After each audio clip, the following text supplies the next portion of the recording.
Hello प्रिय मित्र, तो चलिए आज कक्षा 10 के प्रश्नवाली 1.1 में उपयोग होने वाले कुछ बेसिक जानकारी है नंबर यानी संख्या को बता देते हैं। उससे पहले क्योंकि प्रश्नवाली स्टार्ट करने से पहले हम पहले संख्या की ज्ञान आपको बढ़िया से बताते हैं और अपने ये भाई को आप शेयर करें, सब्सक्राइब कर दें ताकि आपके दोस्तों को भी हेल्प मिले और मेरा चैनल भी कुछ ग्रोथ कर जाए।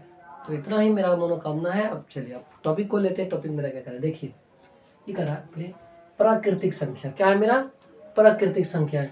अब ये प्राकृतिक संख्या किसे कहते हैं? गिनती के सभी संख्या को प्राकृतिक संख्या कहते हैं। गिनती आप काउंटिंग करते हैं ना, 1 2 3 या 1 2 3 4 जहां तक आप गिन सकते हैं, क्योंकि इसकी ये अनंत तक जाती है, इसलिए अनंत तक की संख्या को कौन संख्या कहते हैं? प्राकृतिक संख्या कहते हैं। प्राकृतिक संख्या 1 से स्टार्ट होता है, क्योंकि कोई भी गिनती गिनने कहेंगे आपको कि अगर मान लिया जाए 10 सेब दे दिया जाए तो आपको गिनने कहेंगे तो आप 0 से स्टार्ट नहीं करेंगे। कहाँ से करेंगे? 1 2 3 4, ये नहीं बोलेंगे 0 1 2, ये नहीं बोलेंगे 1 2 3 4, क्योंकि गिनती की सभी संख्या को क्या कहते हैं? प्राकृतिक संख्या कहते हैं। और गिनती कहाँ से स्टार्ट होती है? 1 से, यानी 1 से लेकर अनंत तक की संख्या को कौन संख्या कहते हैं? प्राकृतिक संख्या कहते हैं। इसको इंग्लिश में नेचुरल नंबर कहते हैं। ठीक है, और अगला टॉपिक को देखते हैं। देखिए वास्तविक संख्या, ये क्या है मेरे भाई? वास्तविक संख्या। अब वास्तविक संख्या किसे कहते हैं? इसको इंग्लिश में रियल नंबर कहते हैं। कौन नंबर? Real number. वास्तविक संख्या किसे कहते हैं? ऐसी संख्या जिसमें परिमेय एवं अपरिमेय, परिमेय और अपरिमेय दोनों हो। हम परिमेय और अपरिमेय का वीडियो बनाकर भी डाल दूंगा, आप देख लेंगे परिमेय और अपरिमेय किसको कहता है। परिमेय संख्या जिसे p/q के रूप में लिखा जाता है और जो रूट में हमेशा रहता है, जो रूट से बाहर नहीं निकलता, मतलब वर्ग नहीं होता, जिसका खंड या टुकड़ा नहीं होता, मतलब जो वर्ग रूट में रहता है। ये रूट, जैसे रूट 7 हो गया, ऐसा खंड नहीं होगा। तो ये कौन सी संख्या हो गया आपका? ये हो गया आपका अपरिमेय संख्या। तो परिमेय एवं अपरिमेय संख्या का समूह को उसे क्या कहते हैं? वास्तविक संख्या। ये दोनों का जब समूह मिलेगा तो वही क्या कहलाएगा? आपका वास्तविक संख्या कहलाएगा। एग्जाम्पल इसका देखिए 7/12, 13/11, रूट 5/7, ये दोनों के समूह जो है यही क्या कहलाया? आपका वास्तविक संख्या कहलाया। अब देखिए अवास्तविक संख्या किसे कहते हैं? अवास्तविक संख्या जस्ट उसका उल्टा हो जाएगा। ऐसी संख्या जिसका वर्ग ऋणात्मक संख्या हो उसे अवास्तविक संख्या कहते हैं।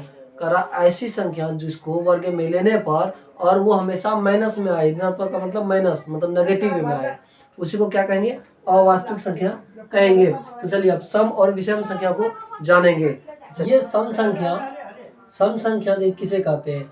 ऐसी संख्या जो 2 से पूरा विभाजित हो जाए, मतलब ऐसी संख्या को लेना। सम संख्या अंतर्गत ऐसी संख्या आता है जिसको 2 से भाग देने पर, मतलब खंड करने पर पूरा खंड हो जाए, मतलब कट जाए, उसको क्या कहते हैं? सम संख्या कहते हैं। जैसे 4 को ले लीजिए, 6 को ले लीजिए, पूरा कट जाता। 8 को लीजिए, 10 को, 12 को, 14 को, 16 को, 18 20 24, ये सब क्या हो गया? सम संख्या हो गया। 2 4 6 8 10 डॉट अनंत तक ऐसी संख्या कौन संख्या कहलाता है? सम संख्या। अब उसके बाद हम बात कर रहे हैं विषम संख्या की। इसका जस्ट अपोजिट है विषम संख्या। ऐसी संख्या जो 2 से पूरा विभाजित नहीं होता है, मतलब विषम संख्या में ऐसी संख्या आ गया जो 2 से पूरा खंड नहीं होता। क्या 1 2 से भाग लगेगा? नहीं लगेगा। 3 कटेगा? नहीं।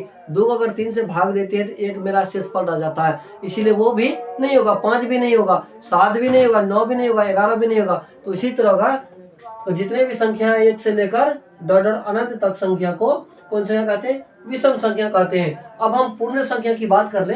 पूर्ण संख्या किसे कहते हैं? देखिए ऐसी संख्या जो धनात्मक प्रकृति होता है, मतलब जो प्लस में होता है, जो हमेशा पॉजिटिव वे में रहता है, मतलब हमेशा वो बढ़ते रहता है, ऐसी संख्या को कौन संख्या कहते हैं? पूर्ण संख्या कहते हैं। अब देखिए इसका एग्जांपल है +1 +2 +3 +4। यह हमेशा क्या करता है? नीचे से ऊपर की ओर जाता है, ये प्लस में जाता है, इसीलिए कौन संख्या हो गया? आपका पूर्णांक संख्या। अब बात कर ले हम पूर्णांक संख्या किसे कहते हैं? पूर्णांक है। अब सभी धनात्मक एवं ऋणात्मक संख्या को पूर्णांक संख्या कहते हैं। अब यहाँ पूर्णांक संख्या की बात कर ले, जो नेगेटिव वे में भी हो और पॉजिटिव वे में भी हो, दोनों में जो आते हैं वही संख्या पूर्णांक संख्या कहलाता है। अब दोनों कैसे आते हैं देखिए एग्जांपल देकर बताते हैं। ये 0 है, इधर हम आगे बढ़ेंगे तो बढ़ते जाएंगे और पीछे अगर घटेंगे।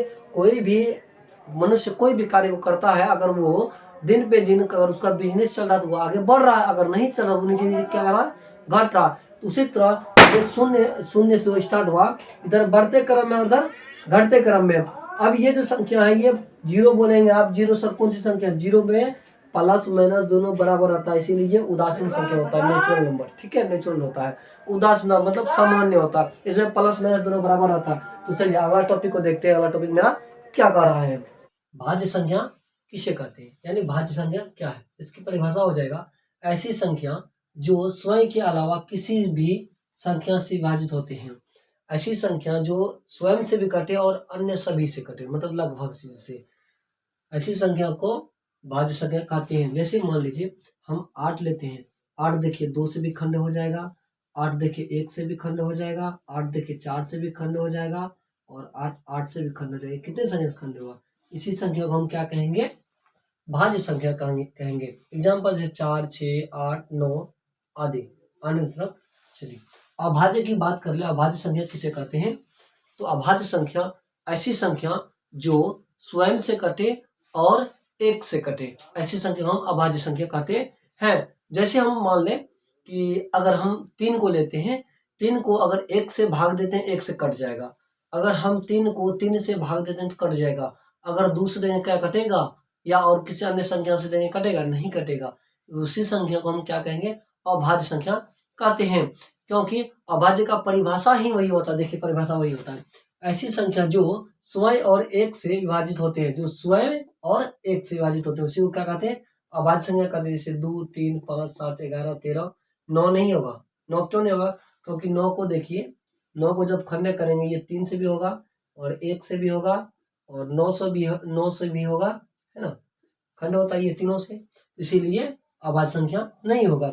अब परिमेय संख्या की बात कर ले हम, परिमेय संख्या किसे कहते हैं। देखिए ऐसी संख्या जिसे p/q के रूप में लिखा जाए, p और q जहाँ पूर्णांक है, p/q का रूप में लिखने का मतलब हो गया कोई भी अंक 2/3 या 4/8 इस रूप में लिखा जाना चाहिए, उसी को क्या कहेंगे, परिमेय संख्या कहते हैं। जैसे 2/3, 3/5, 6/5, 7/2, मतलब इसका खंड नहीं हो, ऐसा नहीं लेना है, 8/4 नहीं लेना, इसको जब खंड करेंगे 4 दूनी 8, 2 आ गया, तो ये परिमेय संख्या नहीं होगा। समझ गया ना, जो बटे के रूप में रह जाए, खंड उसका नहीं हो, उसको क्या कहते हैं, परिमेय संख्या कहते हैं। हम अपरिमेय संख्या की बात कर ले, अपरिमेय संख्या किसे कहते हैं, ऐसी संख्या जिसके वर्ग के खंड नहीं होते हैं, मतलब ऐसी संख्या जिसका वर्ग, मतलब वर्ग करने पर रूट के अंदर रहने पर भी वो खंड नहीं हो, तो ऐसी संख्या को हम अपरिमेय संख्या कहते हैं। जैसे एग्जांपल हो जाएगा √7/2, √3/5, √11/2 या 16/7